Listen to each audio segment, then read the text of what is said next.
Bonjour à toutes et à tous, bienvenue dans le podcast La Sueur. Salut Big Rusty. On va parler...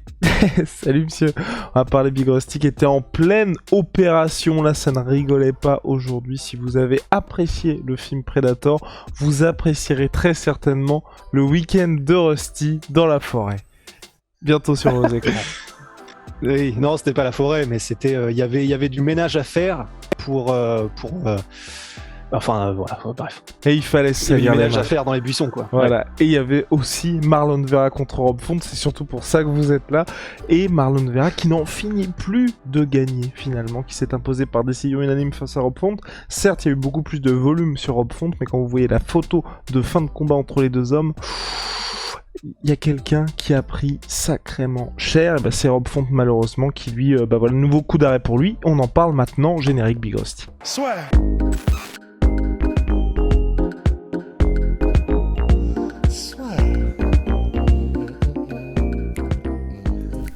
Entre dans l'octogone avec Unibet. Qui sera le vainqueur du combat? En combien de rounds? Fais tes paris sur l'app numéro 1 et profite de 150 € offerts. Alors la sur ton premier performance pari. de Marlon Vera, est-ce que pour toi déjà, avant de se projeter, qu'est-ce que t'as pensé de son combat qui a duré Marlon tout Vera du long de 25 minutes de performance? Eh ben, honnêtement, moi, il m'impressionne en fait. Marlon Vera, mais qu'est-ce que je le kiffe. En fait, ce qui est vraiment cool avec Marlon Vera, c'est que les deux, Rob Font et Marlon Vera, sont connus pour pas forcément être des gars, même si le dernier combat de Marlon Vera a prouvé l'inverse en mettant un KO de l'espace contre Frankie Edgar, mais ils sont connus pour être des gars qui travaillent dans l'accumulation de dommages. Des gars, salement rugueux, tu vois. Mhm. Et dans la rugosité du combat et dans le fait que ça allait clairement être une guerre d'attrition et probablement sur 5 rounds, et en plus face à un Rob Font qui frappe dur en continu et frappe dur en continu de façon très technique et en avançant. Enfin, c'est à moins que tu sois un mec donc du niveau top 5 comme l'a prouvé Marlon Vera, parce que même s'il était 8e théoriquement, il a prouvé qu'il appartenait au meilleur. C'est un cauchemar Rob Font, quoi.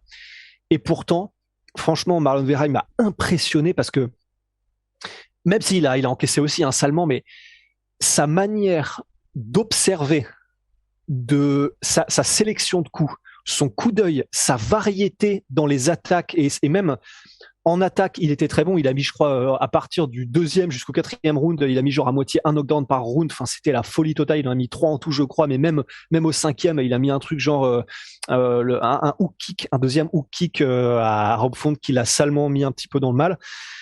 Mais la manière dont il est capable, même quand on lui met la pression, parce que Rob Font lui mettait la pression, de gérer avec intelligence. Rob Font lui mettait la pression, il avait une superbe anglaise, mais tu sentais qu'il y avait jamais, il se laissait jamais dépasser en fait par Marlon Vera. C'est juste, ok, tu me mets la pression, mais il gère intelligemment et il attend juste le bon moment pour placer le coup parfait.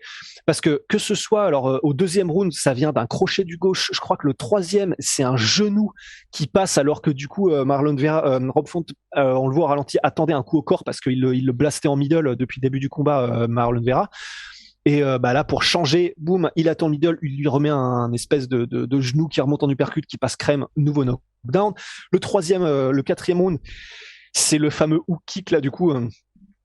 C'est pas vraiment un hook kick, c'est entre le hook kick et le push kick à la tête, le side kick pardon à la tête, c'est entre les deux, c'est vraiment, et ça a fait un dégât de fou. Un truc un peu comme on met de temps en temps, comment il s'appelle, Wonderboy Thompson. Et en fait, tu as vraiment cette impression que il est capable de gérer parfaitement, même dans le chaos, en restant technique, alors que tu as l'impression que les deux se rentrent dedans. Tu sais, genre quelqu'un qui regarde le combat de l'extérieur, tu pourrais dire ouais, c'est un brawl, quoi. Enfin, les mecs sont, ils se quittent pas d'une semelle, ils restent presque à portée d'anglaise, ou en tout cas, ils n'hésitent pas à aller au contact pendant toute la durée du truc. Le rythme du combat était fou, hein. Et pourtant, les deux, faut le rendre aussi à Rob Font, sont restés ultra techniques. C'est juste qu'ils n'arrêtaient pas de se rentrer dedans. Mais alors que Rob Font restait un petit peu sur beaucoup d'enchaînements en anglaise, mais qui passaient, hein. Attention, c'est juste que Chito Vera, il a aussi un menton, mais c'est même plus de l'adamantium là qu'on connaît pas.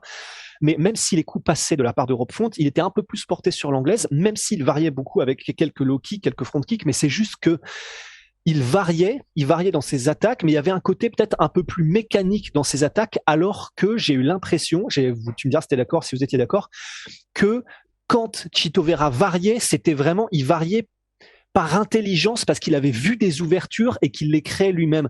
Et la différence, ça fait des ouvertures où ça passe pour des knockdowns, ça fait des moments où il est pas passé loin aussi de passer des front kicks, il mettait aussi des coups qui passaient flush, des combinaisons qui passaient flush, il arrivait à varier d'une manière, c'était vraiment, en termes de striking, c'était du football total ce qu'ils ont fait, enfin, c'était complètement fou. Et je finirai là-dessus parce que sinon, je pense c'est vraiment, ça m'a fasciné ce combat, mais en plus, l'attitude de Marlon Vera, mais c'est pour ça que je le surkiffe, tu vois, mais au-delà du fait que il a un look, enfin, tu sais, j'ai pas envie de dire gangster parce que je sais pas si lui aimerait qu'on l'appelle de gangster, tu vois, mais c'est un peu cette impression que ça fait avec grosse beubare, tatouage de partout, il a un putain de scorpion sur le côté de la tête, quoi. Mais en plus, l'attitude, tu as l'impression que tu peux pas le casser, en fait. Marlon Vera, tu peux lui mettre des gros coups comme Rob Font, tu peux avancer sur lui et lui faire mal comme Rob Font, mais tu ne peux jamais briser Marlon Vera, en fait. Et il y a eu tellement de moments où il encaisse, et après, une fois que Rob Font a terminé son enchaînement, il revient en mode bon, c'est pas mal, allez à mon tour. Enfin, tu sais, vraiment des petits trucs comme ça qui, tout au long du combat, font que ça doit être terrifiant pour un adversaire. Et tout dernier truc, c'est aussi, ça c'est juste kiffant. Bon, c'est indépassable, hein, le Rory McDonald versus Robbie Lawler, le stare down à la fin du 4e round, c'est indépassable bien sûr, mais là, c'était à la fin du premier ou à la fin du à la fin du premier, parce que le deuxième il était en PLS Rob Font, mais à la fin du premier, c'était une guerre dès les 5 premières minutes. La cloche sonne, les deux s'arrêtent, ils bouent comme ça, tu sais, chacun dans leur corner en se regardant comme ça passer. C'était tellement stylé. Et j'adore cette attitude de Chito Vera. Il est vicieux, tu vois, il est insubmersible, technique, agressif, vicieux, mais vraiment un guerrier dans l'âme, tu vois. Et what's next maintenant pour lui? Parce que bon, côté Rob Font, peut-être qu'on l'avait vu trop beau après sa belle victoire face à Cody Garbrandt. Là, il y a deux déconvenus pour lui. Marlon Vera, il y a eu cette défaite face à José Aldo, mais on a envie de dire, à part les champions, personne ne perd face à... Enfin, tout le monde perd face à José Aldo, personne ne perd face à José Aldo, tout le monde perd face à José Aldo. Là, il y a pas mal de gens qui commencent à se dire, pourquoi pas un Cory Sandhagen contre Marlon Vera? Est-ce que toi, ça t'intéresse, ou tu te dis, c'est peut-être un petit peu trop haut, et Marlon Vera, aujourd'hui, c'est peut-être quelqu'un qui est plaisant, mais on peut pas vraiment le voir en tant que top contender, parce que même moi, je sais pas trop où le placer, finalement, aujourd'hui, Marlon Vera, dans cette catégorie bantamweight qui est toujours très très dense finalement. C'est vrai que c'est chaud. En fait, faudra voir effectivement contre Cory Sandhagen, mais j'ai un peu cette impression aussi en fait que il est trop bon pour les gars qui sont au-delà du top 5, mais peut-être pas assez pour les gars qui sont le top 5. Ouais.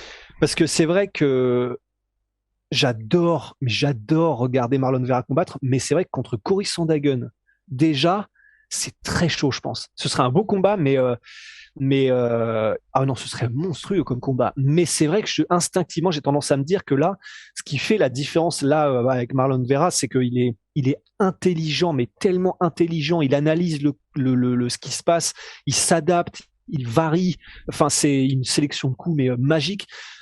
Mais tout ça, Cory Sandhagen, là aussi, il est peut-être un poil plus rapide, peut-être un poil plus aérien, et ça peut jouer face à Marlon Vera. Il a une aussi bonne sélection de coups. Enfin, tu vois, j'ai l'impression, peut-être qu'il a la puissance en moins Cory Sandhagen, mais qu'on a une version pour aller chercher Cory Sandhagen, soit t'es TJ Dillashaw, soit t'es Petr Yan, mais t'as l'impression que les 4 là, les 5, ils sont dans une ligue à eux-mêmes en fait. José Aldo, Petr Yan, Cory Sandhagen, et donc Aljamain Sterling maintenant, il faut lui donner le respect. Et TJ Dillashaw, pardon. Mais t'as l'impression qu'ils sont dans une ligue à eux tout seuls. Mais maintenant, à voir, tu vois. Ça se trouve, Marlon Vera va tous nous prendre à revers, et franchement, je surkifferais. Et il va peut-être arriver et faire jeu égal ou battre un mec comme Cory Sandhagen. Et alors là, on est parti. Affaire à suivre, en tout cas, réponse d'ici quelques mois pour cette catégorie bantamweight. Big Rusty. Big Shout Il a dit qu'il voulait José Aldo, en tout cas. Il a dit qu'il voulait José Aldo, oui, de le retrouver, José Aldo. Il veut lui botter le cul, même. Oh wow. Mais là, ouais, il y a pas mal de gens qui veulent José Aldo de toute façon pour la suite. Ouais. À suivre, en tout cas, mais José Aldo de son côté, qui aimerait bien affronter Aljamain Sterling pour le titre. Moi, j'aimerais bien ça avec José Aldo. Je pense que, à mon sens, il a tous les passes droits possible.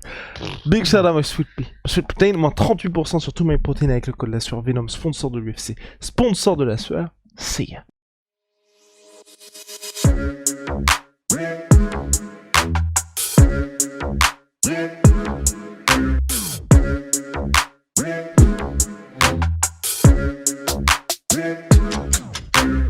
Fucking coming for you!